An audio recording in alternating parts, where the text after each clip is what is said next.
Dear students, welcome to Amrit Senior Secondary School, Class 8 ਸਮਾਜਿਕ ਸਿੱਖਿਆ ਦਾ ਭਾਗ ਤੀਜਾ ਨਾਗਰਿਕ ਸ਼ਾਸਤਰ ਸਿਵਿਕਸ। ਅੱਜ ਅਸੀਂ ਸ਼ੁਰੂ ਕਰਾਂਗੇ। ਇਸ ਤੋਂ ਪਹਿਲਾਂ ਅਸੀਂ ਤੁਹਾਨੂੰ ਭੂਗੋਲ ਅਤੇ ਇਤਿਹਾਸ ਕਰਵਾ ਚੁੱਕੇ ਹਾਂ। ਬੱਚਿਓ, ਅੱਜ ਅਸੀਂ ਨਾਗਰਿਕ ਸ਼ਾਸਤਰ ਦਾ ਪਹਿਲਾ ਲੈਸਨ ਸੰਵਿਧਾਨ ਅਤੇ ਕਾਨੂੰਨ ਤੁਹਾਨੂੰ ਸ਼ੁਰੂ ਕਰਵਾਵਾਂਗੇ, ਜੋ ਕਿ ਈ ਬੁੱਕ ਦਾ ਲੈਸਨ ਨੰਬਰ 24 ਅਤੇ ਈ ਬੁੱਕ ਦਾ ਪੇਜ ਨੰਬਰ 238 'ਤੇ ਹੈ।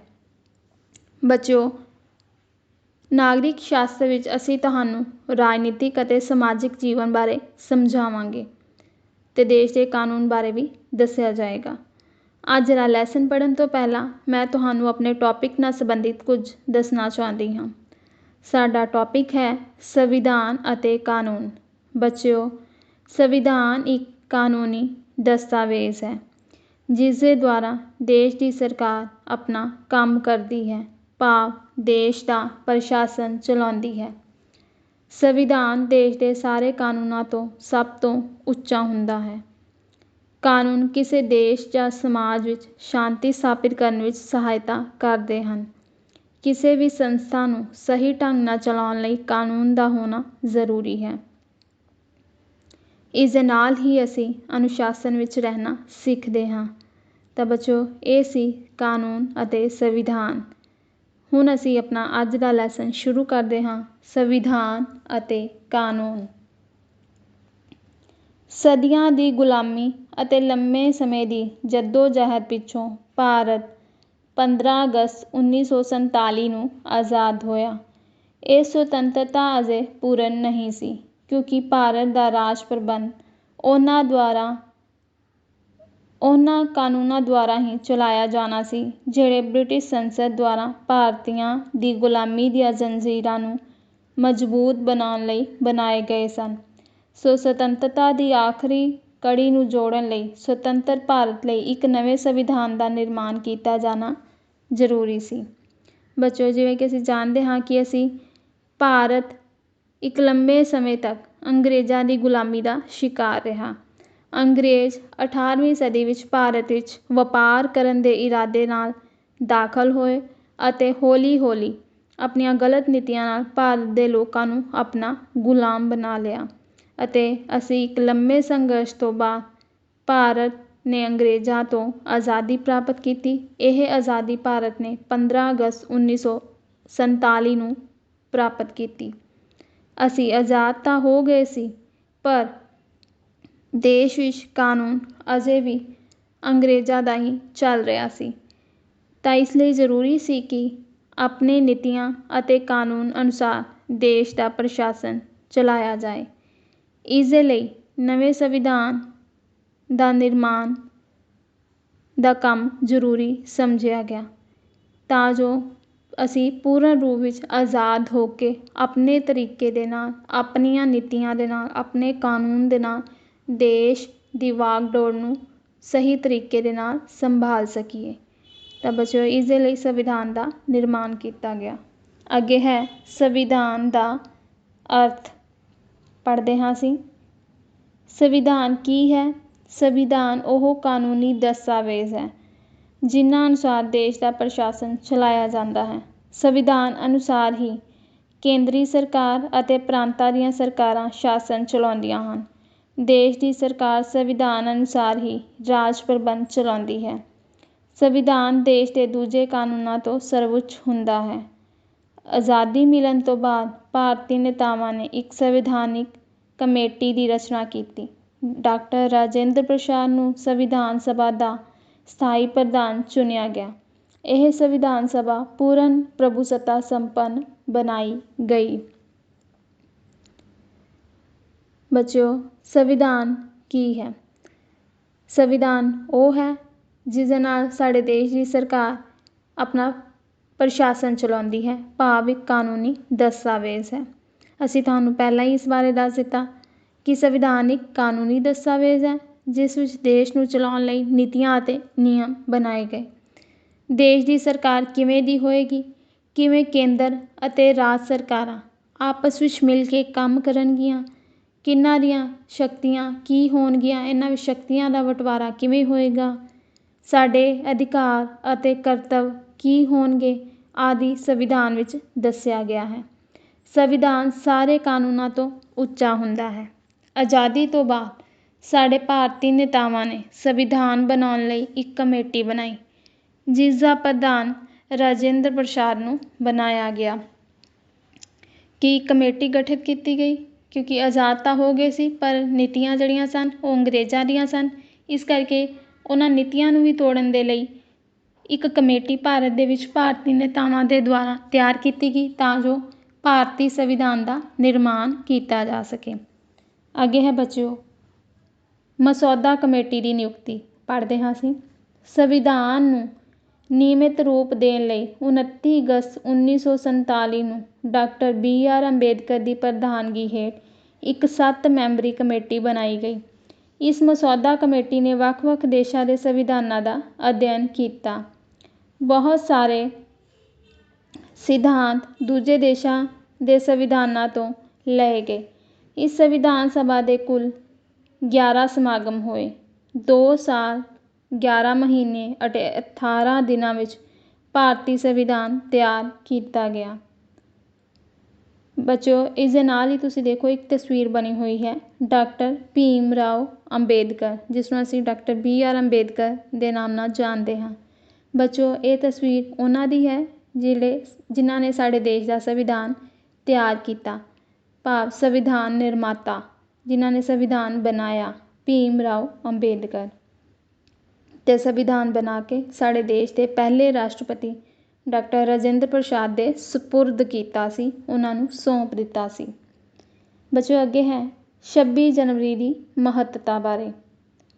31 ਦਸੰਬਰ 1929 ਨੂੰ ਰਾਵੀ ਦੇ ਕੰਢੇ 'ਤੇ ਪੰਡਿਤ ਜਵਾਹਰ ਲਾਲ ਨਹਿਰੂ ਦੀ ਅਗਵਾਈ ਵਿੱਚ ਪਹਿਲੀ ਵਾਰ ਕਾਂਗਰਸ ਨੇ ਪੂਰਨ ਸਵਰਾਜ ਦਾ ਮਤਾ ਪਾਸ ਕੀਤਾ।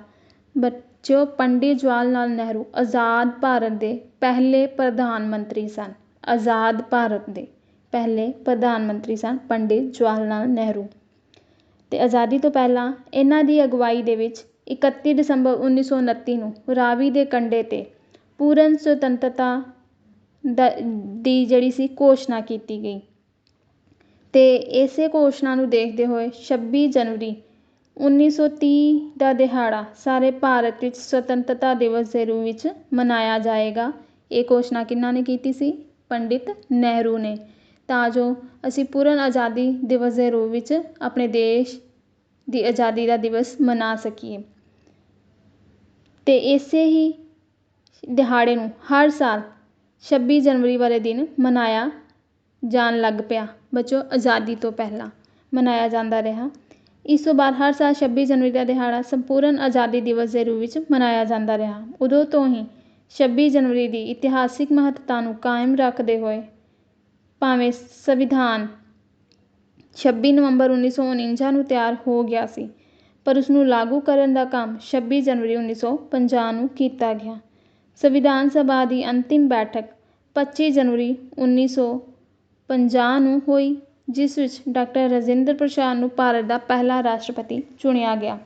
ਇਸ ਤਰ੍ਹਾਂ 26 ਜਨਵਰੀ 1950 ਨੂੰ ਭਾਰਤ ਪੂਰਨ ਰੂਪ ਵਿੱਚ ਪ੍ਰਭੂਸੱਤਾ ਸੰਪੰਨ ਲੋਕਤੰਤਰੀ ਗਣਰਾਜ ਬਣ ਗਿਆ। ਅੱਗੇ ਹੈ ਬੱਚਿਓ ਕਾਨੂੰਨ।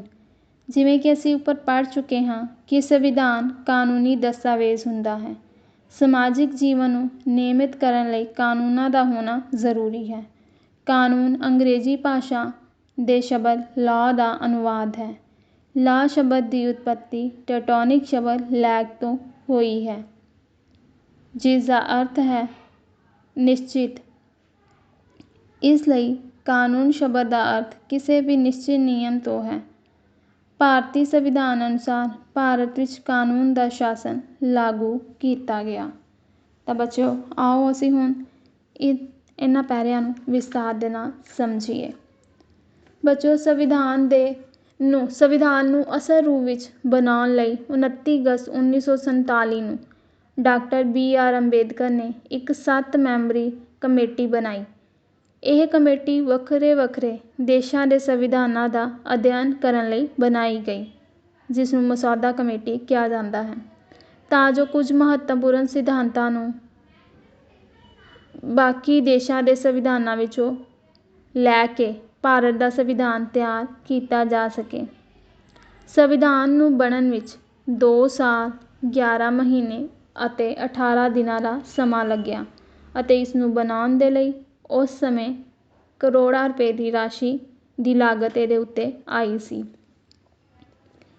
ਅੱਗੇ ਹੈ 26 ਨਵੰਬਰ 1949 ਨੂੰ ਭਾਰਤ ਦਾ ਸੰਵਿਧਾਨ ਬਣ ਕੇ ਤਿਆਰ ਹੋ ਗਿਆ ਅਤੇ 26 ਜਨਵਰੀ 1950 ਨੂੰ ਇਸ ਨੂੰ ਸਾਰੇ ਦੇਸ਼ ਵਿੱਚ ਲਾਗੂ ਕਰ ਦਿੱਤਾ ਗਿਆ। ਬੱਚਿਓ, ਇਸ ਵਿੱਚ ਇੱਕ ਚੀਜ਼ ਖਾਸ ਹੈ, 26 ਤਾਰੀਖ।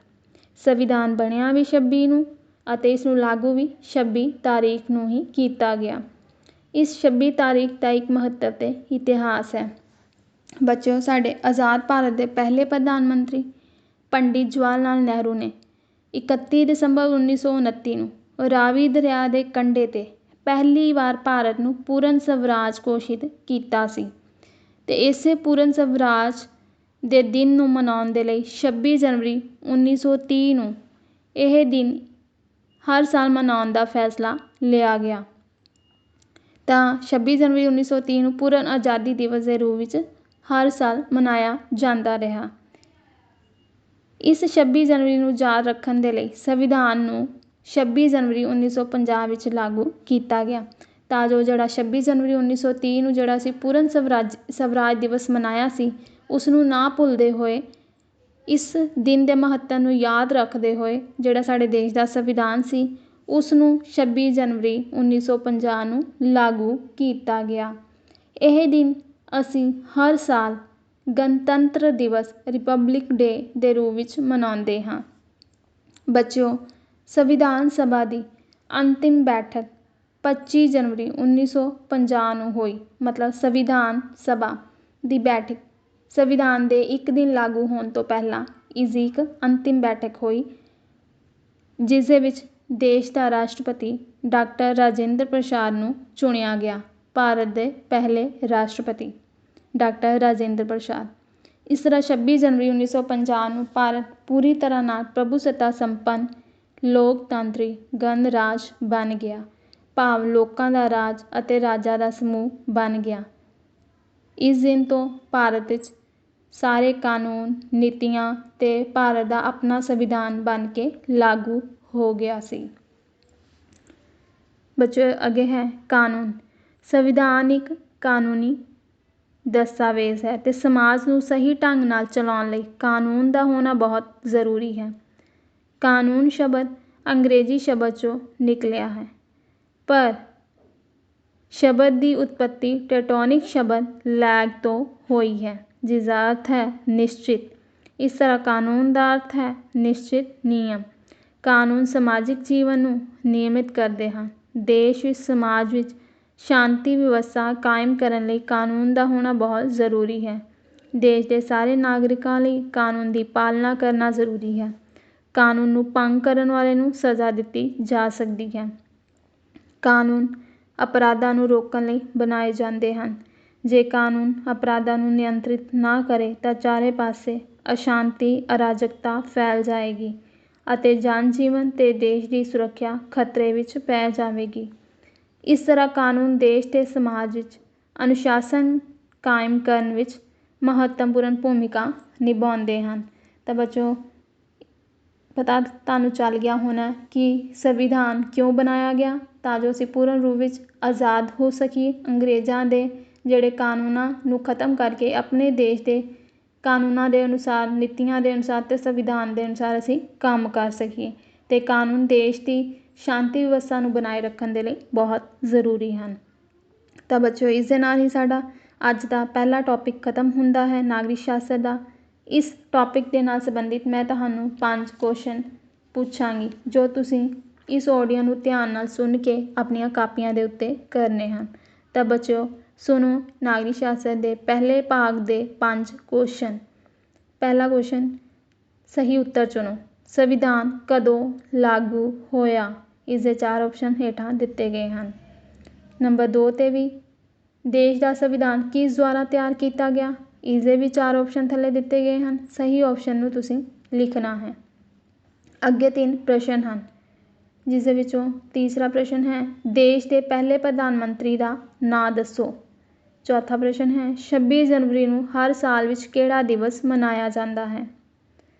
नंबर 5 ते भी प्रश्न है कानून शब्द के अर्थ लिखो। तो बच्चों इस दे नाल ही साडा अज दा टॉपिक खत्म हुंदा है। धन्नवाद।